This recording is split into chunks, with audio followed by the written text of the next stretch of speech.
Theseus. The great Athenian hero was Theseus. He had so many adventures and took part in so many great enterprises that there grew up a saying in Athens, nothing without Theseus. He was the son of the Athenian king Aegeus. He spent his youth, however, in his mother's home, a city in southern Greece. Aegeus went back to Athens before the child was born, but first he placed in a hollow a sword and a pair of shoes and covered them with a great stone. He did this with the knowledge of his wife and told her that whenever the boy, if it was a boy, grew strong enough to roll away the stone and get the things beneath it, she could send him to Athens to claim him as his father. The child was a boy, and he grew up strong far beyond others, so that when his mother finally took him to the stone, he lifted it with no trouble at all. She told him then that the time had come for him to seek his father, and a ship was placed at his disposal by his grandfather. But Theseus refused to go by water because the voyage was safe and easy. His idea was to become a great hero as quickly as possible, and easy safety was certainly not the way to do that. Hercules, who was the most magnificent of all the heroes of Greece, was always in his mind and the determination to be just as magnificent himself. This was quite natural since the two were cousins. He steadfastly refused, therefore, the ship his mother and grandfather urged on him, telling them that to sail on it would be a contemptible flight from danger, and he set forth to go to Athens by land. The journey was long and very hazardous because of the bandits that beset the road. He killed them all, however. He left not one alive to trouble future travelers. His idea of dealing justice was simple but effective. What each had done to others, Theseus did to him. Scyron, for instance, who had made those he captured kneel to wash his feet and then kicked them down into the sea, Theseus hurled over a precipice. Sinis, who killed people by fastening them to two pine trees bent down to the ground and letting the trees go, died in that way himself.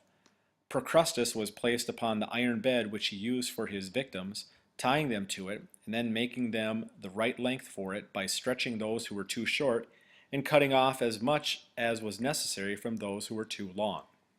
The story does not say which of the two methods was used in his case, but there was not much to choose between them, and in one way or the other Procrustes' career ended. It can be imagined how Greece rang with the praises of the young man who had cleared the land of these banes to travelers. When he reached Athens, he was an acknowledged hero, and he was invited to a banquet by the king, who of course was unaware that Theseus was his son. In fact, he was afraid of the young man's great popularity, thinking that he might win the people over to make him king, and he invited him with the idea of poisoning him. The plan was not his, but Medea's, the heroine of the Quest of the Golden Fleece, who knew through her sorcery who Theseus was.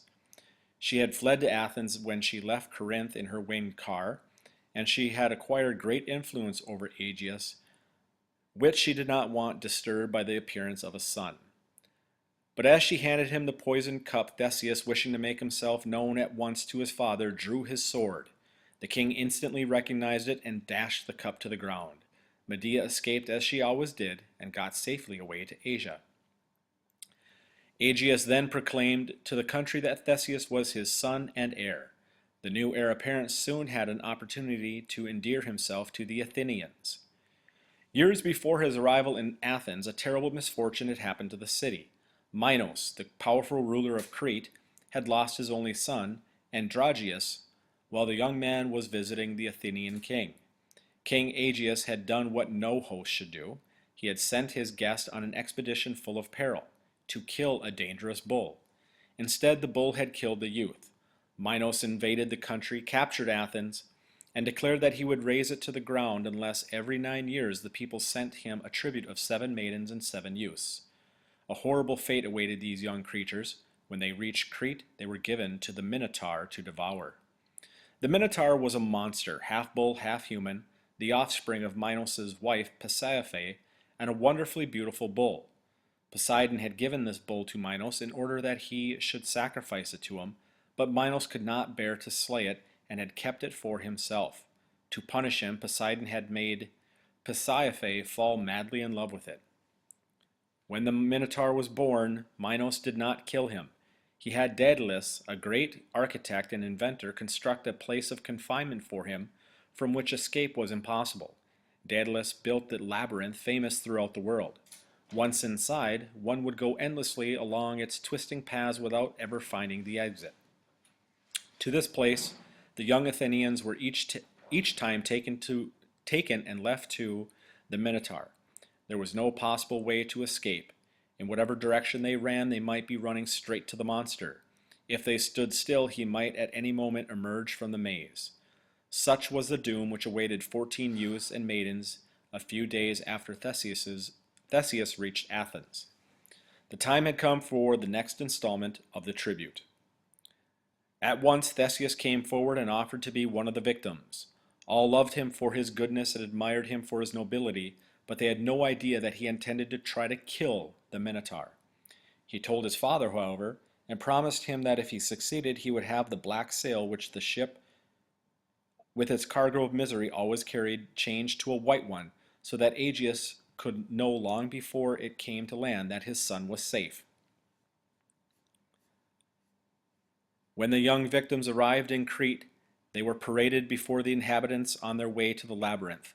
Minos' daughter, Ariadne, was among the spectators, and she fell in love with Theseus at first sight as he marched past her.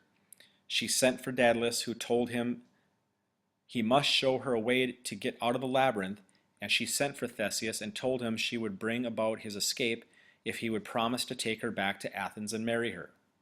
As may be imagined, he made no difficulty about that, and she gave him the clue she had got from Daedalus, a ball of thread which he was to fasten at one end of the inside of the door and unwind as he went on. This he did, and certain that he could retrace his steps whenever he chose, he walked boldly into the maze, looking for the Minotaur. He came upon him asleep and fell upon him, pinning him to the ground, and with his fists, he had no other weapon, he battered the monster to death. As an oak tree falls on the hillside, crushing all that lies beneath, so Theseus, he presses out the life, the brute's savage life, and now it lies dead. Only the head sways slowly, but the horns are useless now. When Theseus lifted himself up from that terrific struggle, the ball of thread lay where he had dropped it. With it in his hands, the way out was clear. The others followed, and taking Ariadne with them, they fled to the ship and over the sea toward Athens. On the way there, they put in at the island of Naxos, and what happened then is differently reported. One story says that Theseus deserted Ariadne. She was asleep, and he sailed away without her, but Dionysus found her and comforted her. The other story is much more favorable to Theseus. She was extremely seasick, and he set her ashore to recover while he returned to the ship to do some necessary work. A violent wind carried him out to sea and kept him there a long time. On his return, he found that Ariadne had died, and he was deeply afflicted. Both stories agree that when they drew near to Athens, he forgot to hoist the white sail. Either his joy at the success of his voyage put every other thought out of his head, or his grief for Ariadne. The black sail was seen by his father, King Aegeus, from the Acropolis, where for days he had watched the sea with straining eyes. It was to him the sign of his son's death, and he threw himself down from a rocky height into the sea and was killed. The sea into which he fell was called the Aegean ever after. So Theseus became king of Athens, a most wise and disinterested king. He declared to the people that he did not wish to rule over them. He wanted a people's government where all would be equal. He resigned his royal power and organized a commonwealth, building a council hall where the citizens should gather and vote. The only office he kept for himself was that of commander-in-chief. Thus Athens became, of all earth's cities, the happiest and most prosperous, the only true home of liberty, the one place in the world where the people governed themselves.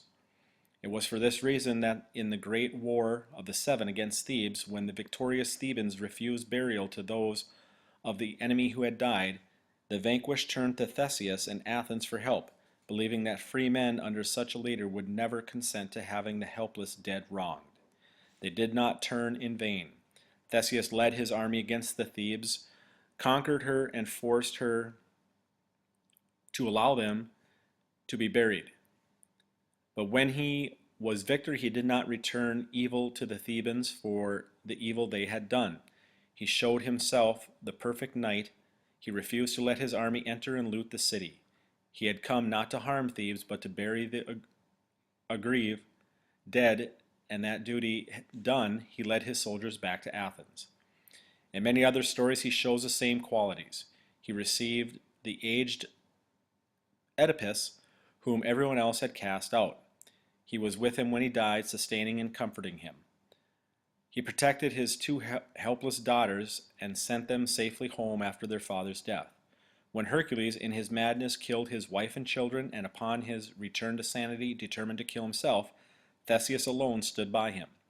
Hercules' other friends fled, fearing to be polluted by the presence of one who had done so horrible a deed, but Theseus gave him his hand, roused his courage, told him to die would be a coward's act, and took him to Athens. All the cares of state, however, and all the deeds of knight-errantry to defend the wronged and helpless could not restrain Theseus' love of danger for the sake of danger.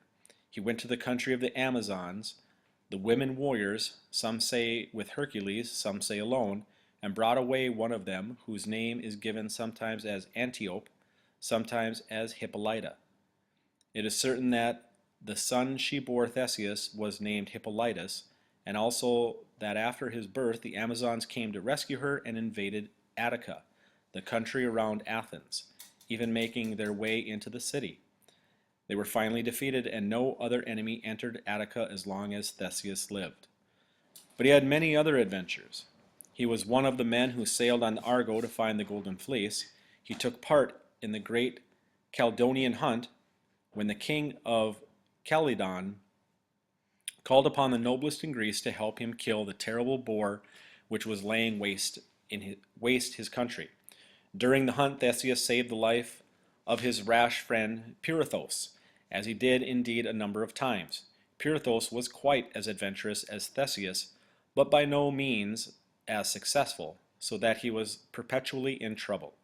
Theseus was devoted to him and always helped him out.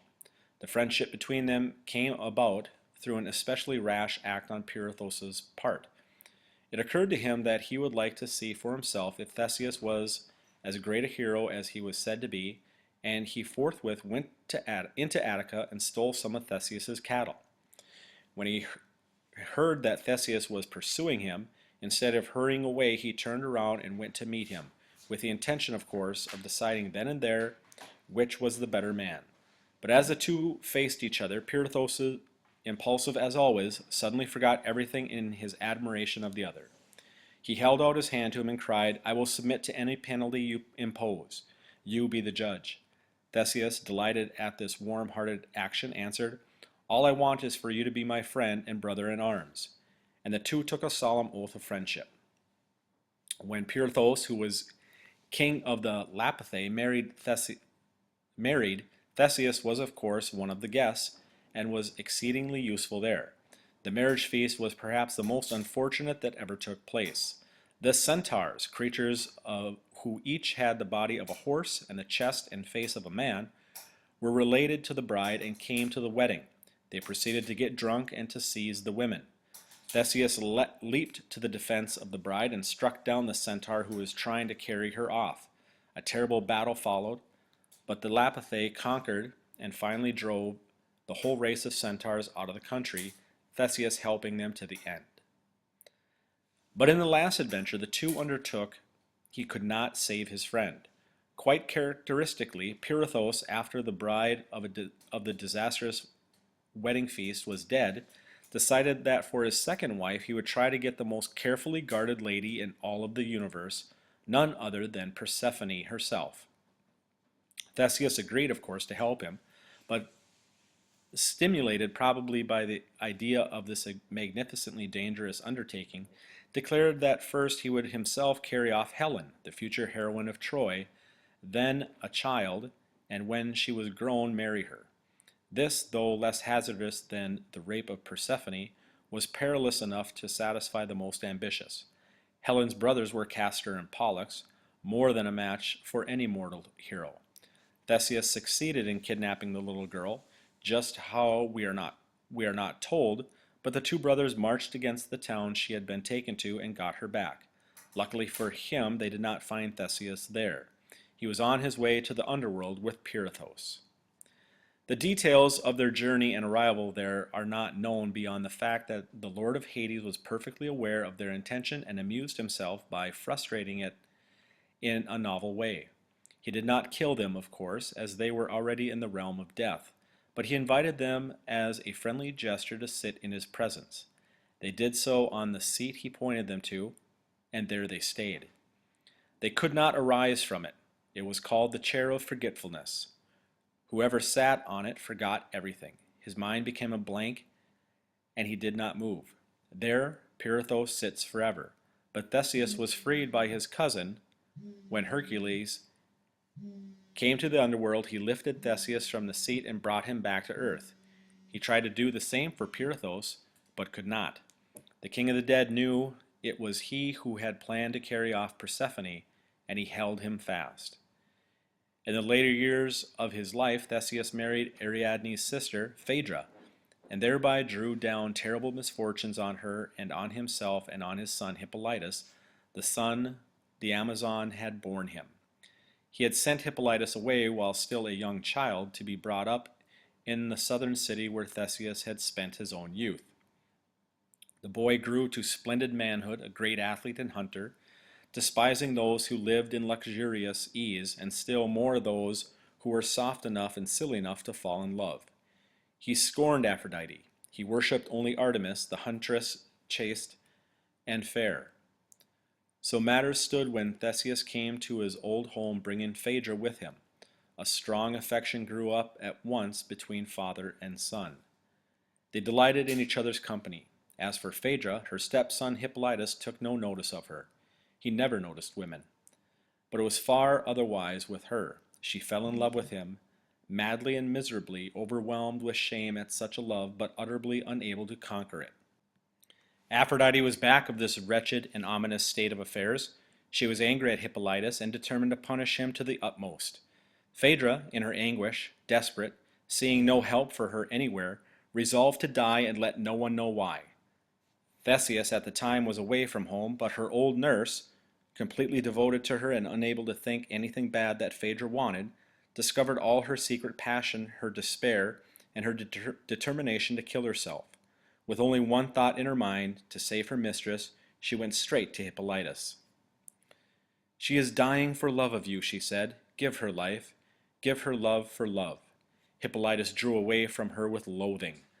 The love of any woman would have disgusted him, but this guilty love sickened and horrified him. He rushed out into the country yard, she following him and beseeching him. Phaedra was sitting there, but he never saw her. He turned in furious indignation on the old woman. "You pitiable wretch," he said, "trying to make me betray my father. I feel polluted by merely hearing such words. Oh, women, vile women, every one of them vile. I will never enter this house again except when my father is in it." He flung away, and the nurse, turning, faced Phaedra. She had risen, and there was a look on her face which frightened the old woman. "I'll help you still," she stammered. "Hush," Phaedra said. "I will settle my own affairs." With that, she entered the house, and the nurse, trembling, crept after her.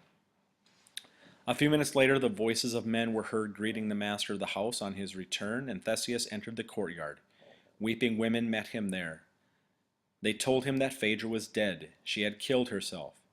They had just found her, quite dead, but in her hand a letter to her husband. "O dearest and best," Theseus said, "are your last desires written here?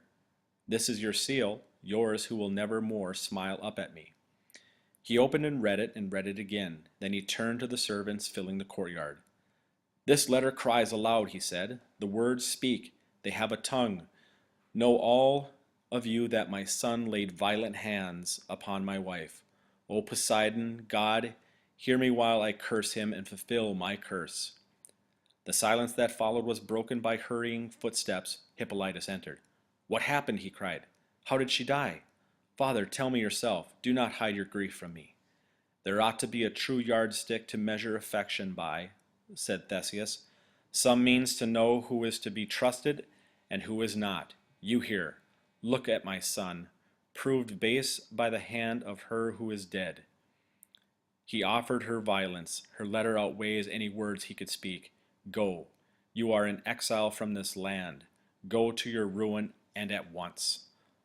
"Father," Hippolytus answered, "I have no skill in speaking, and there is no witness to my innocence. The only one is dead. All I can do is swear by Zeus above that I never touched your wife, never desired to, never gave her a thought. May I die in wretchedness if I am guilty." "Dead she proves her truth," Theseus said. "Go, you are banished from the land."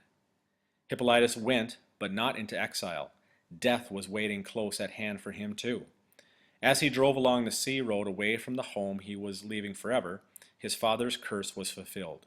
A monster came up from the water, and his horses, terrified beyond even his firm control, ran away. The chariot was shattered, and he was mortally hurt. Theseus was not spared. Artemis appeared to him and told him the truth.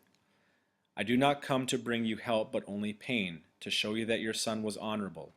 Your wife was guilty, mad with love for him, and yet she fought her passion, and she died. But what she wrote was false." As Theseus listened, overwhelmed by this sum of terrible events, Hippolytus, still breathing, was carried in. He gasped out, "I was innocent. Artemis, you? My goddess, your huntsman is dying." "And no other can take your place, dearest of men to me," she told him. Hippolytus turned his eyes from her radiance to Theseus, broken-hearted. "Father, dear father," he said, "it was not your fault." "If only I could die for you," Theseus cried. The calm, sweet voice of the goddess broke in on their anguish. "Take your son in your arms, Theseus," she said. "It was not you that killed him. It was Aphrodite. Know this, that he will never be forgotten. In song and story men will remember him." She vanished from sight, but Hippolytus, too, was gone. He had started on the road that leads down to the realm of death. Theseus's death also was wretched.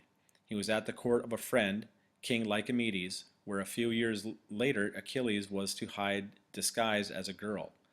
Some say that Theseus had gone there because Athens had banished him. At all events, the king, his friend, and his host killed him. We are not told why. Even if the Athenians did banish him very soon after his death, they honored him as no other mortal. They built a great tomb for him and declared that it should be forever a sanctuary for slaves and for all poor and helpless people, in memory of one who through his life had been the protector of the defenseless.